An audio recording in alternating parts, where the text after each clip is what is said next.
नमस्कार दोस्तों, मैं हूं आपकी दोस्त प्रियंका कुमारी प्रदीप मैथ अकादमी से। और आज हम पढ़ेंगे जीके में सौरमंडल, है ना। कल के वीडियो में आपने पढ़ा था भारत एक परिचय एवं भारत की जनगणना। आज हम पढ़ेंगे सौरमंडल एवं भारत के पड़ोसी देश। ठीक है फ्रेंड्स, तो आज हमारा दो टॉपिक है, एक सौरमंडल, एक भारत के पड़ोसी देश। तो पहले हम सौरमंडल पढ़ेंगे, लेकिन उससे पहले आप प्लीज इस वीडियो को लाइक करें, शेयर करें एंड अगर आप इस चैनल पे नए हैं तो उसे सब्सक्राइब जरूर करें और अपने फ्रेंड के साथ शेयर करें। तो चलिए फ्रेंड्स, आज का वीडियो हम स्टार्ट करते हैं। सौरमंडल, है ना। अब देखिए, सौर प्रणाली के खोजकर्ता, सौर प्रणाली के खोजकर्ता कौन है? कोपरनिकस। ठीक है फ्रेंड्स, सौरमंडल में कुल ग्रहों की संख्या। अब देखिए, हमारा जो सौरमंडल है उसमें टोटल ग्रहों की संख्या कितनी है? 8। ग्रहों के गति के नियम का प्रतिपादक, मतलब ग्रह जो है उसका जो नियम है उसके बारे में किसने बताया था? केपलर। ठीक है फ्रेंड्स, सबसे बड़ा एवं भारी ग्रह, तो जो बड़ा रहेगा वो भारी भी रहेगा, है ना। तो सबसे बड़ा एवं भारी ग्रह कौन सा है? बृहस्पति। ठीक है। सौरमंडल का सबसे छोटा ग्रह बुध, इसका दूसरा नाम क्या है? मरकरी। सौरमंडल से सबसे नीचे, है ना, निकट स्थित ग्रह कौन सा है? बुध। अब देखिए, सबसे निकट कौन सा है सूर्य के? तो वो बुध है। तो इसका मतलब एक चीज और यहाँ पर होगा कि यानी कि बुध जो होगा वो सूर्य की परिक्रमा सबसे कम समय में करता होगा। एक चीज यहाँ पर हम ये भी ध्यान रखेंगे, पहला तो हो गया कि हमारा सूर्य के सबसे निकट कौन है? बुध, तो ये सूर्य की परिक्रमा भी सबसे पहले करता होगा। ठीक है, अब आगे पढ़ते हैं। सूर्य और पृथ्वी से सबसे दूर स्थित ग्रह, मतलब कि जो सबसे ज्यादा दूर है सूर्य और पृथ्वी से, वो कौन सा है? तो कौन सा ग्रह है? वरुण, है ना। और पृथ्वी के सबसे निकट, अब देखिए सूर्य के सबसे निकट हमारा कौन सा था? बुध, और पृथ्वी के सबसे निकट शुक्र। ठीक है फ्रेंड्स, तो हम ध्यान रखेंगे जब सूर्य के निकट आएगा तो बुध और पृथ्वी के निकट आएगा तो शुक्र।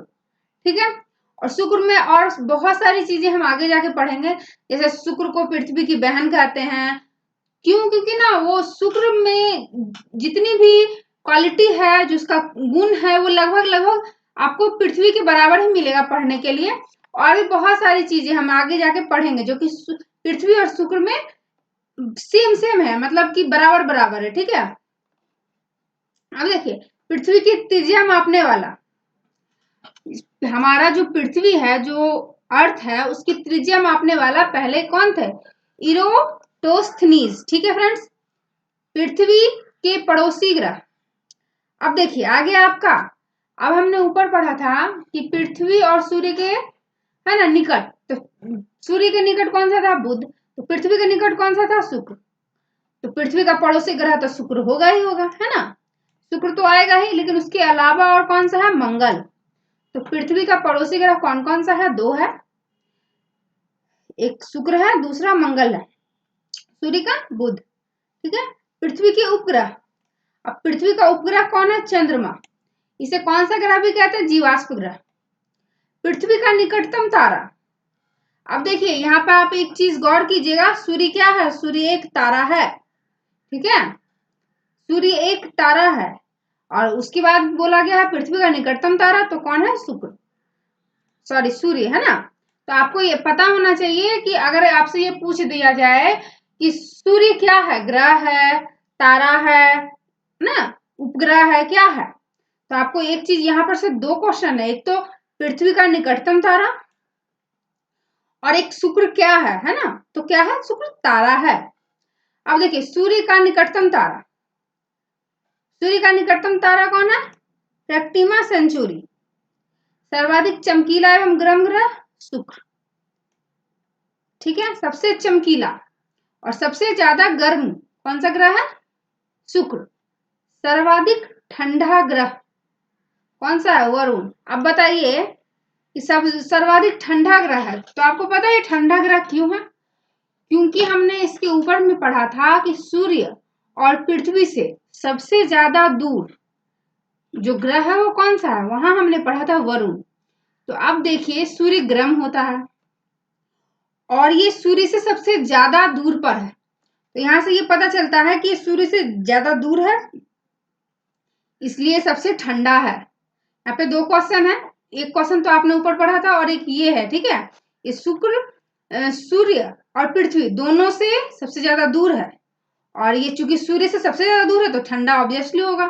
ठीक है फ्रेंड्स, अब देखिए सर्वाधिक उपग्रहों वाला ग्रह, ठीक है, ऐसा कौन सा ग्रह है जिसके पास सबसे ज्यादा उपग्रह है, तो कौन सा है, बृहस्पति है। और इसके पास कितने उपग्रह हैं, तो 67। ठीक है फ्रेंड्स, बिना उपग्रह वाला ग्रह मतलब ऐसा ग्रह जिसके पास एक भी उपग्रह नहीं है, तो वो कौन है, तो आपका दो है, एक तो बुध हो गया और एक शुक्र हो गया। अब देखिए बुध के बारे में हमने और क्या पढ़ा था, बुध सूर्य के सबसे निकटतम है। शुक्र के बारे में, शुक्र क्या है, जो पृथ्वी के ही समान है, पृथ्वी की बहन कही जाती है ना। और क्या है, पृथ्वी के सबसे निकट है। ठीक है, अब देखिए लाल तथा हरा ग्रह, मंगल तथा वरुण।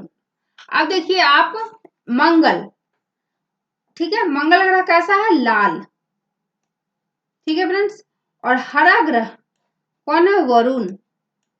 आप यहाँ पे याद रखिएगा कि क्वेश्चन आता है कि लाल ग्रह कौन सा, तो हम ध्यान रखेंगे मंगल, और हरा ग्रह कौन सा है, तो वरुण। अब देखिए यहाँ पे पीला ग्रह, तो इसे आप इजी वे में याद रख सकते हैं, क्योंकि आप लोग को, अधिकतर लोगों को ये पता होगा बृहस्पति के दिन हम लोग पीला कपड़ा पहनते हैं ना, बहुत लोग पीला कपड़ा पहनते, तो उससे आपको याद रहना चाहिए कि बृहस्पति कैसा ग्रह है, पीला।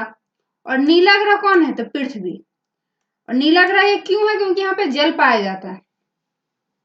ठीक है, तो नीला ग्रह हमारा पृथ्वी है, पीला ग्रह हमारा बृहस्पति है, लाल ग्रह हमारा मंगल है, हरा ग्रह हमारा वरुण है। ठीक है फ्रेंड्स, लेटा हुआ ग्रह कौन है, अरुण, यूरेनस। ठीक है, सर्वाधिक गैसों से घिरा ग्रह, मतलब ऐसा ग्रह जो सबसे ज्यादा गैसों से घिरा हुआ, वो कौन सा, अरुण। अरुण की एक और क्वालिटी हमने ऊपर पढ़ी थी, कैसा ग्रह है, ये लेटा हुआ। जब भी आपको ना एक ग्रह के बारे में दो तीन बातें होंगी, तो आप पहले वाली बातें को रिपीट करोगे, तो उससे आपका क्या होगा, वो एकदम आपको याद हो जाएगा अच्छे से, और आप कभी भी इस चीज को भूलोगे नहीं। ठीक है, तो इसलिए जब भी किसी ग्रह की बात आए तो उसमें आप याद कर लीजिएगा उसमें और क्या क्या ऐसी क्वालिटियां थी, या उसके बारे में हमने और क्या क्या पढ़ा था। ठीक है फ्रेंड्स, अब देखिए सबसे कम घनत्व वाला ग्रह, ऐसा ग्रह जिसका घनत्व सबसे कम है, वो कौन है, शनि। ठीक है फ्रेंड्स, पृथ्वी की बहन या जुड़वा ग्रह। अब देखिए आपने ऊपर भी, मैंने आपको ऊपर बताया था कि पृथ्वी की बहन या जुड़वा ग्रह कौन कहलाता है, शुक्र, है ना। अरे सांझ का तारा, भोर का तारा, शुक्र। शुक्र का एक और नाम क्या है, वीनस। अब देखिए यहाँ पे आपने देखा कि हमने शुक्र की बहुत सारी क्वालिटी पढ़ी है, ये पृथ्वी की बहन है, ये जुड़वा ग्रह है, ये सांझ का तारा या भोर का तारा कहते हैं। ठीक है फ्रेंड्स, ये पृथ्वी के निकटतम है। ठीक है, और शुक्र और ये बुध के पास क्या है, अपना उपग्रह नहीं है। इस तरह से हम जितनी भी बातें होंगी, जब भी शुक्र का बात आएगा तो हम सारी चीजों को रिपीट करते जाएंगे, ताकि वो हमारे माइंड में सेट हो जाए और हमें बार बार रट्टा मारने की जरूरत ना पड़े, हम एक बार उसको पढ़ें और माइंड में फिक्स हो जाए, ताकि जब भी जहां से भी क्वेश्चन आए हम एग्जाम में लिख सकें। ठीक है फ्रेंड, चलिए अब आगे बढ़ते हैं, पढ़ते हैं सबसे छोटा ग्रह। सबसे छोटा ग्रह कौन सा है, डिमोस, है ना। फोबोस एवं डिमोस उपग्रह। अब देखिए यहाँ पे डिमोस आपने पढ़ा सबसे छोटा ग्रह, अब यहाँ पे आपका आ रहा है फोबोस एवं डिमोस क्या है, उपग्रह किसका है, मंगल का। ठीक है, शनि का सबसे बड़ा उपग्रह टाइटन। यहाँ पर देखिए इस क्वेश्चन को दो तरह से घुमा के पूछ सकता है, एक तो होगा कि शनि का ग्रह कौन सा है, और ऑप्शन में आपको टाइटन और दो तीन चीजें दे दी जाएंगी, या फिर आपको पूछ सकता है कि शनि का सबसे बड़ा ग्रह कौन है, तो दोनों में हमारा क्या होगा, टाइटन। अब देखिए बलय या छल्ला युक्त ग्रह कौन है, शनि, और उसकी संख्या कितनी है उपग्रहों की, तो 7 है। ठीक है फ्रेंड्स, शनि के रिंग्स की खोज करता, शनि के रिंग्स की खोजकर्ता कौन थे? गैलीलियो। सबसे तेज एवं सबसे धीमी गति से घूर्णन करने वाला ग्रह कौन है फ्रेंड्स? हमारा सबसे तेज बुध है और सबसे धीमा शुक्र है। अब देखिए सबसे तेज जो हमारा बुध है, और बुध में क्या क्या पढ़ा था हमने कि सबसे सूर्य की क्या है? सबसे निकट है ना। शुक्र के बारे में ये पृथ्वी की बहन है, सांझ का तारा या भोर का तारा कहते हैं। ठीक है, पृथ्वी के विपरीत दिशा है ना, यानी कि पूरब से पश्चिम में चक्कर लगाने वाला ग्रह देखिए शुक्र है ना। और देखिए इसके बारे में आपने ऊपर भी पढ़ा है, सबसे धीमी गति से ये घूर्णन करता है। अब पृथ्वी के विपरीत दिशा में भी घूर्णन करता है। और इसके अलावा और कौन है? अरुण। यानी कि अरुण और शुक्र जो है वो क्या करते हैं? पृथ्वी के विपरीत दिशा में घूर्णन करते हैं। सर्वाधिक चमकीला तारा साइरस या डॉग स्टार। ठीक है फ्रेंड्स, पृथ्वी से सबसे निकट तारों का प्रकाश पृथ्वी पर पहुंचने में लगा समय। जो सबसे निकट तारा जो है पृथ्वी के, उसका प्रकाश पहुंचने में पृथ्वी पर कितना टाइम लग जाता है? तो यहाँ पर देखिए कितना ज्यादा टाइम लगता है, 4.2 प्रकाश वर्ष। ठीक है फ्रेंड्स, सूर्य के केंद्र का तापमान 15 डिग्री सेंटीग्रेड। ठीक है फ्रेंड्स, सूर्य की सतह का 6000 डिग्री सेंटीग्रेड। अब देखो सूर्य की बाह्यतम परत क्या कहलाती है? करीट या कोरोना। सूर्य की बाह्यतम परत क्या कहलाती है? करीट या कोरोना। ठीक है, सूर्य का दीप्तिमान सतह क्या कहलाता है? प्रकाश मंडल। सूर्य के संघटक हाइड्रोजन एवं हीलियम। देखिए सूर्य में जो ऊर्जा होता है उसका स्रोत क्या है? तो किसके कारण होता है? नाभिकीय संलयन। और उसका संघटक कौन है? हाइड्रोजन एवं हीलियम। ठीक है फ्रेंड्स, सूर्य तथा चंद्रमा के प्रकाश को पृथ्वी पर पहुंचने में कितना समय लगता है? अब देखिए सबसे पहले आपका सूर्य का प्रकाश है, तो जो पहला नंबर है हमारा 8.3 मिनट, ये हमारा यानी कि 500 सेकेंड ये सूर्य के प्रकाश को पृथ्वी तक पहुंचने में लगता है। अब देखिए चंद्रमा का प्रकाश पहुंचने में कितना समय लगता है? तो 1.3 सेकेंड। सूर्य का प्रकाश 500 सेकेंड और चंद्रमा का प्रकाश 1.3 सेकेंड। ठीक है फ्रेंड्स, अब देखिए भू स्थित उपग्रहों की संख्या कितनी है? 36,000 किलोमीटर। ठीक है, क्षुद्र ग्रह स्थित है, क्षुद्र ग्रह कहाँ स्थित है? मंगल और बृहस्पति के बीच में। सबसे बड़ा क्षुद्र ग्रह कौन है? हमारा थेरेस। ठीक है फ्रेंड्स, चंद्रमा पृथ्वी की एक परिक्रमा, मतलब चंद्रमा जो है वो हमारी पृथ्वी की परिक्रमा करता है ना। तो एक परिक्रमा को पूरा करने में उसको कितना समय लगता है? 27 दिन 8 घंटा। ठीक है फ्रेंड्स, और पृथ्वी द्वारा परिक्रमा मतलब जो सूर्य की परिक्रमा हमारा पृथ्वी करता है उसको कितना समय लगता है? तो 365 दिन 6 घंटा। और यही जो 6 घंटा होता है वो हमारा 4 साल में एक दिन बन जाता है, और जिसे हम लीप ईयर वर्ष कहते हैं। ठीक है फ्रेंड्स, अब देखिए लास्ट क्वेश्चन आपका है, सी ऑफ क्वालिटी कहाँ स्थित है? चंद्रमा पर, है ना। ठीक है फ्रेंड्स, अब देखिए हमने हमारा सौरमंडल पढ़ लिया है, इसमें बहुत सारे इंपॉर्टेंट क्वेश्चन है, तो हम है ना, तो आप लोग इसे पढ़ेंगे, एक बार फिर से वीडियो सुनेंगे, आपको अच्छे से याद हो जाएगा। और भारत एक परिचय और जनगणना अगर आपको ये जानना है तो इसके लिए आप इसका प्रीवियस वीडियो देख सकते हैं। प्रीवियस वीडियो में मैंने भारत की जनगणना और भारत एक परिचय पढ़ाया था। ठीक है, आज सौरमंडल हो गया हमारा। चलिए अब हम भारत के पड़ोसी देश पढ़ लेते हैं। ठीक है फ्रेंड्स, अब देखिए भारत के कुल पड़ोसी देशों की संख्या, भारत में कुल कितने पड़ोसी देश हैं? तो कितने हैं? 9। इसमें 7 स्थल मार्ग से जुड़े हुए हैं और 2 जल मार्ग से। ठीक है फ्रेंड्स, स्थलीय सीमा से लगे 7 पड़ोसी देश है ना। स्थल सीमा से हमारा 7 पड़ोसी देश लगता है। कौन कौन सा है? पाकिस्तान, अफगानिस्तान, चीन, नेपाल, भूटान, बांग्लादेश तथा म्यांमार। ठीक है फ्रेंड्स, 2 जो हमारा देश था वो हमारा जल सीमा से लगता है। तो जल सीमा से कौन कौन सा लगता है? हमारा श्रीलंका एवं मालदीव। अब ये जो जल सीमा है वो कहाँ पे स्थित है? वो हिंद महासागर की, हिंद महासागर की जो सीमा है वहां से लगता है हमारा श्रीलंका एवं मालदीव। ठीक है फ्रेंड्स। अब देखिए जल एवं स्थल सीमा से लगा देश। अब कोई कंट्री ऐसा भी होगा जिसकी सीमा हमारी जल सीमा से भी लग रही होगी और स्थल सीमा से भी लग रही होगी। तो वैसे कितने हैं? 3 हैं। ठीक है, कौन कौन से हैं? तो बांग्लादेश, म्यांमार एवं पाकिस्तान। ठीक है फ्रेंड्स। भारतीय उपमहाद्वीप में सम्मिलित देश कौन कौन से हैं? भारत, पाकिस्तान, बांग्लादेश, नेपाल एवं भूटान। ठीक है फ्रेंड्स। अब देखिए भारत को श्रीलंका से अलग करता है, मतलब कि भारत और श्रीलंका के बीच में जो बॉर्डर है या जहां से भारत और श्रीलंका अलग होती है कि इस स्थान के बाद ये भारत है और ये श्रीलंका, तो कौन सा उसको क्या कहते हैं? तो एक तो कहते हैं पाक जल मरु मध्य एवं म्यांमार की खाड़ी। ठीक है फ्रेंड्स। अब देखिए भारत की सबसे लंबी अंतरराष्ट्रीय स्थल सीमा, भारत की सबसे लंबी अंतरराष्ट्रीय स्थल सीमा किस देश के साथ लगती है? तो हमारा बांग्लादेश के साथ। ठीक है फ्रेंड्स। भारत की सबसे छोटी अंतरराष्ट्रीय स्थल सीमा, सबसे ज्यादा बांग्लादेश, सबसे कम अफगानिस्तान। ठीक है फ्रेंड्स। जब भी हमारा ऐसा क्वेश्चन आता है तो उसमें 2 चीज जरूर आती है, एक तो ज्यादा और एक कम।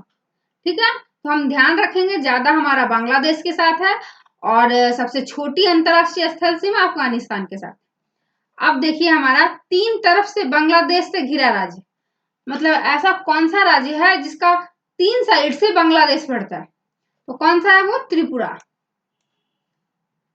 भारत का निकटतम समुद्री पड़ोसी देश, मतलब समुद्र से जो ज्यादा निकट पड़ता होगा ऐसा कौन सा पड़ोसी देश है? तो पहला तो हमारा श्रीलंका हो गया, दूसरा हमारा इंडोनेशिया है। ठीक है, तो ज्यादातर श्रीलंका पूछता है पर कभी कभी दूसरा भी पूछ लेता है, तो हम लोग दूसरा भी याद रखेंगे, इंडोनेशिया, और पहला हमारा श्रीलंका। ठीक है फ्रेंड्स। अब देखिए इंडोनेशिया के सुमित्रा तथा भारत के ग्रेट निकोबार द्वीप को अलग करता है, कौन करता है? अब देखिए यहाँ पे आप ग्रेट चैनल है, कौन अलग करता है? Great channel. अब हम यहाँ पे एक देख सकते हैं कि भारत के ग्रेट निकोबार द्वीप किसको अलग कर रहा है? भारत के ग्रेट निकोबार द्वीप। तो यहाँ से जो है हमारा ग्रेट ले लिया गया है। ठीक है, और यहाँ पे हमारा चैनल सिर्फ ऐड कर दिया गया है। तो हम ऐसे भी याद रखेंगे कि इंडोनेशिया के सुमित्रा तथा हमारा भारत का क्या था? ग्रेट निकोबार। तो कौन अलग कर रहा है? Great channel. ठीक है, इस तरह से आप याद करोगे तो आप इस चीज को जल्दी भूलोगे नहीं। ठीक है, इससे आप अगर एग्जाम में आ जाता है तो आपको काफी सुविधा होगा। ठीक है फ्रेंड्स, आगे बढ़ते हैं। भारत के पूर्व में स्थित पड़ोसी देश, भारत के पूर्व में कौन कौन सा पड़ोसी देश है? तो एक हमारा बांग्लादेश हो गया, दूसरा कौन है? म्यांमार। ठीक है फ्रेंड्स। भारत के पश्चिम में स्थित पड़ोसी देश पाकिस्तान, भारत के पश्चिम में कौन है? पाकिस्तान। ठीक है फ्रेंड्स। भारत के उत्तर में स्थित पड़ोसी देश, भारत के उत्तर में कौन कौन सा हमारा पड़ोसी देश है? तो नेपाल, भूटान एवं चीन। भारत के दक्षिण में स्थित पड़ोसी देश श्रीलंका। देखिए जब इस तरह से आएगा पूरब, पश्चिम, उत्तर, दक्षिण, तो 4 साइड है। आप लोगों ने पढ़ा था भारत एक परिचय में कि हमारा भारत का जो मानचित्र है यानी कि हमारा जो देश है वो कैसा? चतुष्कोणीय है। तो 4 कोना, तो उसमें से हमारा चारों कोना में कोई कोई पड़ोसी देश होगा। तो हम जब भी पढ़ेंगे तो उसको ध्यान रखेंगे, पूरब में कौन है? तो बांग्लादेश, म्यांमार। पश्चिम में कौन है? पाकिस्तान। उत्तर में कौन है? नेपाल, भूटान एवं चीन। तथा दक्षिण में श्रीलंका। ठीक है फ्रेंड, इस तरह से हम जब चारों को याद रखेंगे तो हमारा माइंड में भी याद रहेगा और हम कंफ्यूज नहीं करेंगे। ठीक है फ्रेंड्स, चलिए अब आगे बढ़ते हैं। भारत के पड़ोसी देशों में सर्वाधिक क्षेत्रफल वाला देश, सर्वाधिक क्षेत्रफल वाला मतलब सबसे बड़ा देश, मतलब भारत से जो टोटल 9 पड़ोसी देश हैं जिसमें 7 स्थल मार्ग से और 2 जल मार्ग से मिलते हैं, उसमें से सबसे बड़ा देश या सबसे ज्यादा क्षेत्रफल वाला देश कौन है? तो वो पाकिस्तान है। ठीक है फ्रेंड्स, आप सभी को पता है ये भारत से अलग हुआ है ना। तो जो पाकिस्तान है वो सर्वाधिक क्षेत्रफल वाला हमारा पड़ोसी देश है। ठीक है फ्रेंड्स। अफगानिस्तान की सीमा से लगा एकमात्र भारतीय राज्य जम्मू कश्मीर। ठीक है फ्रेंड्स। अफगानिस्तान से हमारा मात्र एक राज्य जो है उसकी सीमा लगती है, वो कौन सा है? जम्मू कश्मीर। भारत पाकिस्तान की बीच की सीमा रेखा। अब देखिए भारत और पाकिस्तान के बीच में जो सीमा है, जो सीमा रेखा खींच लिया गया है उसका नाम क्या है? रेड क्लिफ रेखा। अब देखिए ये रेड क्लिफ रेखा तो है, पर हमको इसका इजी वे में याद करने का तरीका क्या है? भारत और पाकिस्तान के बीच हमेशा आतंकवाद का लड़ाई होता है। ठीक है, वो सब क्या है? तो खून खराबा और मतलब नुकसान के अलावा कुछ नहीं होता है ना। तो रेड हमारा क्या चीज का सिंबल होता है? खतरा का सिंबल होता है। तो हम ऐसे ही याद रख लेंगे, यहाँ पे रेड है तो क्लिफ रेखा, क्योंकि हमारा ऑप्शन हमेशा आप याद रखिएगा, जब भी आपका एग्जाम में होता है 4 ऑप्शन दिए होते हैं, हमारा उस वक्त हमारा माइंड ऐसा सेट होना चाहिए कि हम ऑप्शन देखें और हमें याद आ जाए। तो इस तरह से हम याद रखेंगे भारत और पाकिस्तान के बीच तो हमेशा खतरा ही होता है। तो रेड रेड रेड रेखा से याद रख सकते हैं ना, रेड क्लिफ रेखा वैसे इसका पूरा नाम है। आप इसे याद रखें तो ज्यादा अच्छा होगा। तो हमारा भारत और पाकिस्तान के बीच की जो सीमा रेखा का नाम क्या है? रेड क्लिफ रेखा। ठीक है फ्रेंड्स। अब देखिए इस रेखा का निर्धारण कब हुआ था? तो 15 अगस्त 1947 को। ठीक है। अब इसका निर्धारण किसने किया था? तो सर जी रेड क्लिफ द्वारा। अब देखिए किसके द्वारा किया गया था? तो ये हमारा रेड क्लिफ रेखा है और ये रेड क्लिफ के द्वारा ही किया गया था। तो आपको इसको किसके द्वारा किया गया था इसको भी याद करने में दिक्कत नहीं होना चाहिए। कब किया गया था? तो हमारा भारत और पाकिस्तान अलग ही हुआ था। हमारा आजादी कब हुआ? भारत को आजादी मिली थी 15 अगस्त को, है ना। और 14 अगस्त को पाकिस्तान भारत से अलग हुआ था। 15 अगस्त को हमारा रेड क्लिफ रेखा का निर्धारण हुआ था। तो ये सारा क्वेश्चन फ्रेंड्स आप एक बार बस याद रखोगे, एक बार पढ़ोगे ध्यान से तो आपको याद रहेगा, और यहाँ से बहुत सारे इंपॉर्टेंट क्वेश्चन निकलते हैं। ठीक है फ्रेंड्स, आप इसे अच्छे से पढ़ोगे और याद रखोगे। चलिए आगे बढ़ते हैं। भारत चीन के बीच की सीमा रेखा कहलाती है। अब देखिए भारत और पाकिस्तान के बीच की रेखा क्या कहलाती थी? रेड क्लिफ रेखा। वैसा ही भारत और चीन के बीच की रेखा क्या कहलाती है? मैकमोहन रेखा। ठीक है फ्रेंड्स। अब इसका निर्धारण कब हुआ था? तो 27 अप्रैल 1914 को। कहाँ हुआ था? शिमला में। ठीक है फ्रेंड्स। अब देखिए पाकिस्तान अफगानिस्तान के बीच की सीमा रेखा, जैसे भारत और पाकिस्तान या भारत और चीन के बीच की जो सीमा रेखा है, उस तरह से पाकिस्तान और अफगानिस्तान के बीच भी सीमा रेखा, उस रेखा का नाम क्या? ड्यूरेंट रेखा। ठीक है फ्रेंड्स। इसका निर्धारण कब हुआ था? 1896 में। ठीक है। उस समय भारत और पाकिस्तान एक ही था, है ना, क्योंकि हमारे भारत और पाकिस्तान कब अलग हुआ है? 1947 में। ठीक है, तो इसको याद रखिएगा। आगे चलते हैं। पड़ोसी देश की सीमा से जुड़े भारतीय राज्यों की कुल संख्या। अब देखिए मतलब भारत में ऐसे कौन कौन से राज्य हैं जो पड़ोसी देशों से लगते हैं, मतलब उसकी सीमा जो है वो पड़ोसी राज्यों देशों से लगती है। तो कौन कौन सी है? 17 राज्य हैं। टोटल 17 राज्य। हमारे भारत में टोटल कितने राज्य हैं? भारत एक परिचय में हमने आपको पढ़ाया था कि 28 राज्य हैं और 9 केंद्र शासित राज्य हैं। ठीक है, उसमें से 17 राज्य जो हमारे हैं वो पड़ोसी देशों की सीमा से लगते हैं। ठीक है फ्रेंड्स, आपको इस विषय में पढ़ना है तो आप इसके प्रीवियस वाला वीडियो देख सकते हैं, वो आपको प्लेलिस्ट में मिल जाएगा। चलिए आगे पढ़ते हैं। भारत का वह भूभाग्य जो पाकिस्तान के कब्जे में है, कौन सा है? पाक अधिकृत कश्मीर, जिसको पीओके भी बोलते हैं, है ना फ्रेंड्स। चलिए आगे पढ़ते। नियंत्रण रेखा का निर्धारण कब हुआ था? 1972 में शिमला समझौता के तहत, और आदम का पुल स्थित है भारत एवं श्रीलंका के मध्य। आज का लास्ट क्वेश्चन है हमारा, 3 बीघा कॉरिडोर जोड़ता है किस किस देश को? भारत तथा बांग्लादेश को। ठीक है फ्रेंड्स, तो आज का वीडियो हम यहीं पे समाप्त करते हैं। आज आपने पढ़ा है हमारा सौरमंडल और भारत के पड़ोसी देश। ठीक है फ्रेंड्स, आप इस वीडियो को 1 से 2 बार सुने, आपको एकदम अच्छे से याद हो जाएगा और आपको बार बार उसको याद करने की जरूरत नहीं पड़ेगी। आपके आने वाले एग्जाम, रेलवे या किसी भी चीज में इन सारे वीडियो का बहुत ही ज्यादा यूज है। तो आप इसे देखें, इसे लाइक करें, शेयर करें और अपने फ्रेंड्स को ज्यादा से ज्यादा इसे सब्सक्राइब करवाएं और शेयर करें। ठीक है फ्रेंड्स, तो हम लोग मिलते हैं नेक्स्ट वीडियो में। तब तक के लिए फ्रेंड्स अपना ख्याल रखिए। Bye bye.